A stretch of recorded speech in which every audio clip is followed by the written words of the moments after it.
안녕하세요. 김재준 강사입니다. 2018년 서울시 7급 3월에 시행된 문제예요. 2018년 서울시에서 3월에도 있고요. 6월에도 출제한 적이 있어서 두 번이고요. 자, 첫 번째 문제부터 좀 살펴볼게요.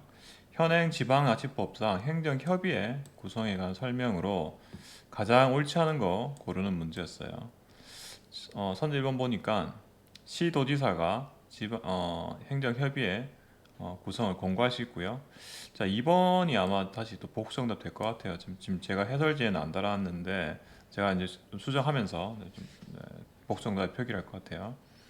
왜냐하면 지방자치단체 협의회 구성은 지방의 의결을 거쳐야 된다, 해야 된다 했는데 현행 지방자치법에는 지방의 의결을 관련해 협약을 원래 만들어야 되잖아요. 협약 만든 다음에 그 법이 받기 전에 의결을 거쳐야 되는데 협약에 대해서 보고만 하면 돼요 이제는. 그래서 2번 또 틀렸고요. 그리고 협의회 구성 주민 투표를 거칠 필요도 없어요. 2번, 3번 다 틀렸고요. 그리고 협의회 회장과 위원은 관계 지방자치단체 직원 중에 선임한다. 여기 맞는 내용이죠. 그래서 2, 3번 복수정답이 되고요. 두 번째 문제요. 재정자주도 산출 공식에서 분자에 포함되지 않는 항은 재정자주도로 했죠. 재정자주도는 일반에게 총세입 분모에 분에 이 자주 재원 플러스 용도 제한이 없는 재원이 들어오는 거죠. 대표적인 게 지방교부세가 있고요. 국고보조금 같은 경우에는 용도 제한이 있어요. 그래서 그 국가에서 이런 국고보조금을 줄 때는 예를 들어서 뭐 국토교통부에서 그 주차장 시설에 대해서 국고 보조금을 줬다. 그러면 주차장 설치할 때만 사용해야 되는 거죠. 용도 제한이 있어요. 그래서 빠지죠 이런 것들이. 4번이 확실히 정답이고요. 조정교부금도 일반적으로는 용도 제한이 없어요. 시도에서 시군구로 내려주는 거죠. 조정교부금은. 자, 그래서 기본적으로 그 용도 제한이 없기 때문에 정답은 4번이 되고요. 자, 세 번째 문제 볼게요. 현행 지방자치법상 지방자치단체가 징수한 사용료에 대한 설명으로 가장 옳지 않은 것을 했는데 부정한 방법인 경우에는 조례로 과태료 부과할 수 있고요. 두 번 틀렸는데 시군 및 자치구의 사용료 징수에 대해서는 상위 지방자치단체인 시도지사한테 이의 신청하는 게 아니라 해당 지방자치단 시군구에다가 이의 신청하면 되겠죠. 뭐 사실은 상식적인 얘기인데 아마 이렇게 출제한 이유는 그 감사 청구 있죠. 감사 청구는 하나 위에 하잖아요. 네, 그럴 때만 아마 출제한 것 같은데 해당 시군구에다가 이의 신청 바로 하면 되죠. 자, 그래서 정답은 2번이고요. 자, 4번은 이제 현행 지방공무원법상 인사위원회에 대한 설명으로 가장 옳은 것은 고르는 거죠. 보니까 정답은 1번이고요. 위원장과 부위원장과 각 한 명 두게 돼 있고 인사위원회 서면으로도 심의 의결을 할 수 있죠. 부득이한 경우에는 현직 법관도 가능하고요. 그리고 위촉위원은 임기가 3년이면서 한 번 연임할 수 있어요. 자, 그래서 이 인사위원회 관련된 세부적인 내용을 묻는 거였죠. 정답 1번이에요.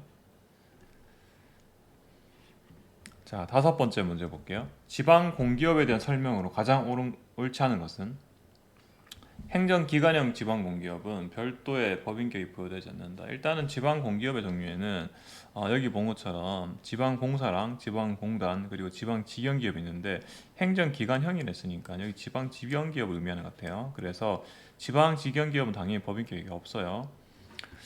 두 번째, 현행 지방공기업법에 따르면 지방공기업엔 지방공사, 공단, 지방직영기업 세 가지가 있고요. 세 번째, 지방공사는 민간 합동의 여지가 있다는데 아마 이건 출자 조항 가지고 얘기하는 것 같아요. 출자 조항.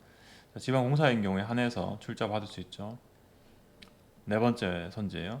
지방공사는 원칙적으로 지방정부가 위탁한 기능만을 처리한다. 지방공사는 위탁한 업무 외에도 다양한 사업을 확장할 수가 있죠. 지방공단에 대한 설명이죠. 4번은. 그래 정답은 4번이고요.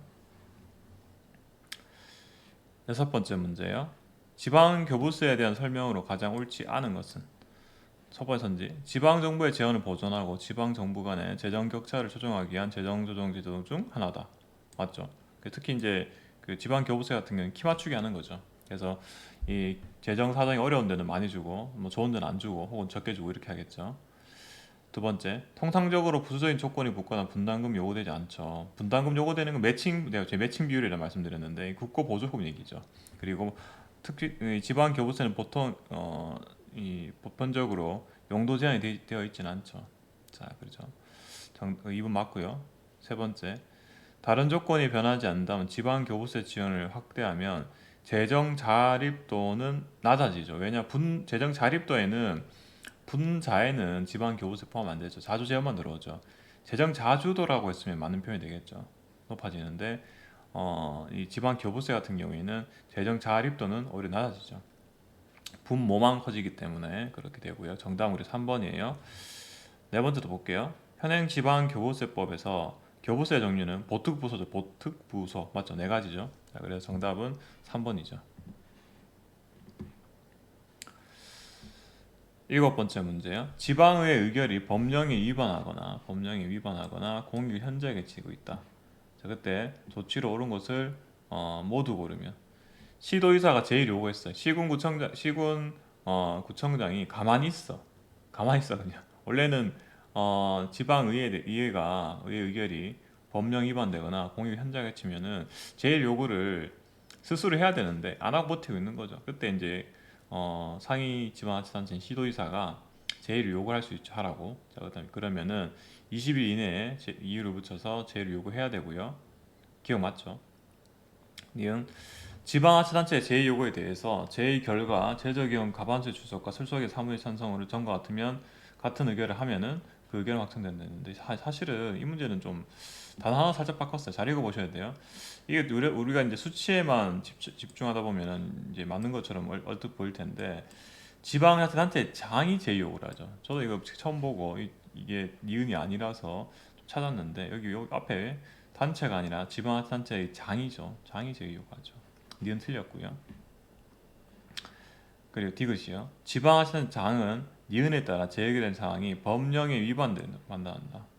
그래서 원래는 이제 재해결 확정되면 확정이 돼버리는데 요 위에 니은에처럼 확정이 돼버리는데 법령 위반한 경우에 대해서 대법원 소재기할 수 있죠. 20일. 그래서 지방의회랑 단체장 관계는 20일이고 상위 지방자치단체하고 하위 지방자치단체 간의 어떤 그 이의제기 같은 경우에는 15일이죠. 근데 지방의회 관계는 20일이라는 거. 자, 다시 기억하시고요. 리을도 틀렸겠죠. 재의결된 사항이 법령에 위반된다고 판단됨에도 불구하고 지방자치단체장이 소를 제기 안 하고 있어. 법령 위반되면은 제소 지시한 다음에 제소 지시를 하면 소를 제기해야 되는데 안 하고 버티고 있네. 이때는 직접 제소할 수도 있죠. 자, 그래서 리를 틀렸어요. 정답은 기억 하나고요. 여덟 번째 문제예요. 라이트의 정부 간 관계 모형에 대한 설명으로 가장 옳지 않은 것은 세 가지 썼죠.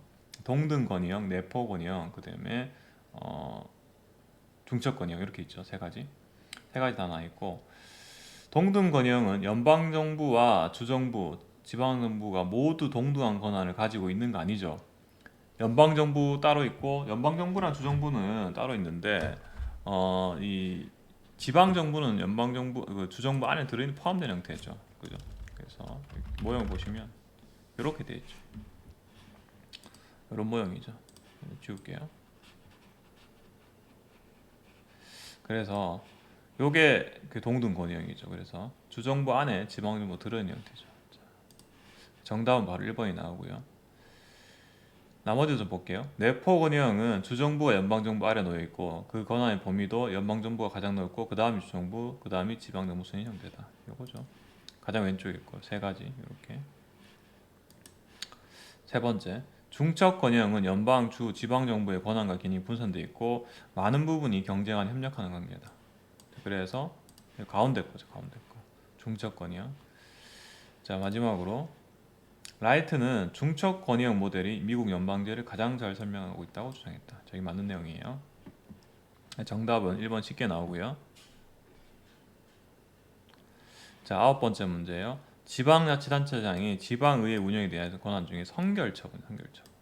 지방의 의결을 받아야 되는데 의결을 받지 않고 미리 처분할 수 있는 경우를 물어보는 거였는데 사유가 사실은 지방자치법에 나와 있죠. 구속되는 등의 이유로 의결 정적수가 안 된다. 그리고요.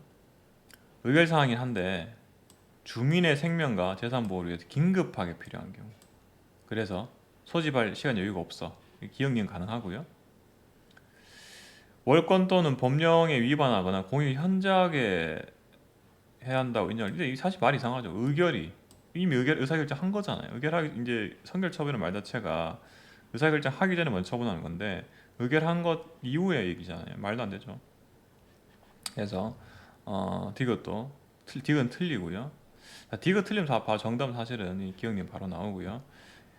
지방의회가 비상재해로 인한 시설의 응급복구를 위해 필요한 경비를 줄이는 의결이 사실 의결한 이유를 얘기했죠. 의결한 이유이기 때문에 얘들은 사실 제2요구 사항이 제2요구는 할 수 있는 사유가 되는 거고 선결 처분은 이제 의결 받지 못하고 먼저 처분하는 거라서 기억님은 되는 거죠. 사실 디귿 읽어만 보셔도 뭔가 이상한 거 바로 느끼셨을 거고요. 두 번째죠. 현행 지방의회 의원 정수에 대한 설명으로 가장 옳지 않은 것은 하나의 시도 지역구에 선출할 수 있는 시도의원은 정수 다 한 명이죠. 소선거구제죠. 우리나라는 그 광역의회에 대해서는. 두 번째, 하나의 시군 자치구 의원 지역구에 선출할 지역구 시군 자치구 의원 정수는 2인 이상 4인 이하죠. 우리는 뭐 중선거구제죠. 정답은 2번이고요. 그리고 나머지도 볼게요. 시군 자치구의 지역구 시도의원 정수는 최소 한 명을 안 돼. 그러니까 한마디로 광역의회 의원들은 그 정수를 산정을 할 때 만약에 그 자치구든 시군이든 간에 최소한 거기 숫자 한 명씩 배정하게 돼 있어요. 예를 들어서 서울시 같은 경우 25개 자치구가 있거든요. 그럼 최소한 자치구는 한 명은 돼야 돼. 최소 25명이겠죠. 근데 사실 그보다 훨씬 숫자가 많아요. 여기 관련 법령에 따라서 최소 한 명은 두게 돼 있고요. 그리고 시군 자치구 의회 최소 정수는 7인으로 되어 있어요. 그래서 아무리 작은 기초의회, 기초지방의회라 하더라도 이 지방의회 의원은 7명은 되게 되어 있어요. 자, 이거 좀 기억 좀 하시고요. 11번째 문제요. 지방행정계층에서 법적 지위가 동일하지 않은 되어 있죠. 않은 지방자치단체의 묶음만을 보기에서 모두 고르면 경상북도 민경시 기초지방자치단체죠. 제주특별자치도 제주시. 제주시는 지방자치단체도 아니에요. 아예 그죠? 얘는 행정시라 했죠. 기억 틀렸고요. 니은 서울특별시 동작구 얘 기초죠. 그리고 경상북도 울릉군 얘도 기초죠. 자 그러면은 니은은 맞아요. 니은은 맞고요. 그 다음에 경기도 수원은 기초, 세종은 광역 얘 틀렸죠. 위치가 안 맞죠. 리을 경기도 용인 수지구는 행정부죠. 지방자치단체가 아니에요. 아예 대전광역시 유성구는 기초지방자치단체죠. 자 그래서 정답은 3번이고 사실은 뭐 아예 그 제주시하고 수지구 같은 경우에는 지방자치단체가 아니기 때문에 문제 자체가 조금 안 맞춰져 있어요. 자 12번 문제요. 12번 문제는 지방의회의 전문성을 강화하기 위한 조치로 가장 거리가 먼 것은 유급 보좌관제 맞고요. 이게 한마디로 입법 활동을 보좌하는 거예요. 그 다음에 전문위원도 마찬가지예요. 이런 입법 활동을 다 도움을 주기 위해서 전문위를 두고 있고요. 결국은 정답은 3번은 수석행정관제인데 수석행정관은 지방자치단체의 장을 보좌하는 거예요. 보좌 전문가가. 그래서 이 지방자치단체 장의 전문성을 강화하기 위한 것들이죠. 정답 3번이고요. 사무기구 인사권 독립 얘도 보면 되겠죠. 지금 됐죠. 이제는 올해부터 됐어요. 그래서 우리나라도 정답은 3번이고요. 13번 문제는 지방공무원법이라 했는데 사실은 국가공무원법도 똑같죠. 공무원의 결혼보충방법 신규명 되고요. 채용하는 거죠. 승진도 되고요. 전직도 되고요. 전직은 직렬을 바꾸는 거예요. 그리고 전보도 가능하고요. 강임은 등급을 낮추는 거죠. 얘도 근데 결혼보충방법으로 명시가 돼 있어요. 얘는 이제 지방공무원법뿐만 아니라 국가공무법에 대해서도 똑같이 적용이 되고 있죠. 다 맞는 얘기고요. 14번 문제예요. 현행 지방자치법상 주민감사 청구제도에 대한 설명으로 가장 옳은 것은 감사 청구인에 대한 연령 제한 있죠. 18세로 내려갔긴 하지만 18세 되고요. 그 다음에 감사 청구는 해당 사무를 처리한 지방자치단체의 장에게 한다. 해당 지방자치단체 장이 아니라 상위. 예를 들면 시군구 같은 경우에는 시도지사 같은 경우에 그 위에는 주무부 장관한테 하면 되는 거죠. 그래서 한 단계 위에 하게 돼 있죠. 2번도 그래서 틀렸고요. 이제 정답 없음으로 이 문제 아마 되겠죠. 왜냐? 감사 청구는 사무 처리가 끝난 날부터 2년이 원래 맞았어. 정답 3번이었는데 올해는 3년은 늘어났죠. 3년이 지나면 제기할 수 없게 돼 있고요. 주민의 감사 청구에 의한 감사 결과는 공표를 할 수 있죠. 자, 그래서 정답은 없어요. 그래서 과거 정답은 3번이었는데 15번째 문제요. 부단체장에 대한 설명으로 가장 옳지 않은 것은 모든 광역시와 도의 부단체장 정수는 2명 이내이다. 하나 빠졌죠. 경기도는 3명까지 가나 800만 넘기 때문에 3명 이내고요. 서울특별시도 3명 이내. 원래 여기는 특별시라는 단어가 없기 때문에 경기도가 예를 들어서 1번 틀렸고 바로 특별시는 부단체장 정수는 3명 이내다. 3명 이렇게 되어 있어요. 행정 1부시장, 행정 2부시장, 그리고 정무부시장 이렇게 되어 있어요. 나머지들은 그냥 행정부시장, 정무부시장 2명이에요. 시군 자치구의 부단체장은 시장, 군수, 구청장 임명하게 되어 있고요. 자, 그리고 자치단체 장이 60일 이상 입원한다. 그러면 그 권한 대행이 되어 있었죠. 수치와 다르게 해서 틀리게 나왔던 문제들도 있었죠, 과거에. 자, 그렇게 되고요. 16번째 문제요. 서울특별시 자치구 조정교부금에 대한 설명 중 가장 옳지 않은 것은 사실 이 문제 좀 지엽적인 문제이긴 해요. 자치구 조정교부금은 보통세 수입의 일정액을 확보해서 자치구 간의 재정의 격차를 조정하기 위해서 교부 맞고요. 그리고 일반 조정교부금 이렇게 마치 그 지방 교부세처럼 돼 있죠. 그죠? 교부세 그 교부 기준과 유사하게 돼 있죠. 매년 기준 재정 수입액이 재정 수익에 미달되는 자치구에 대해서 그 미달액에 기재해서 교부한다. 마치 이제 지방 교부세, 보통 교부세 교부하는 것처럼 돼 있죠.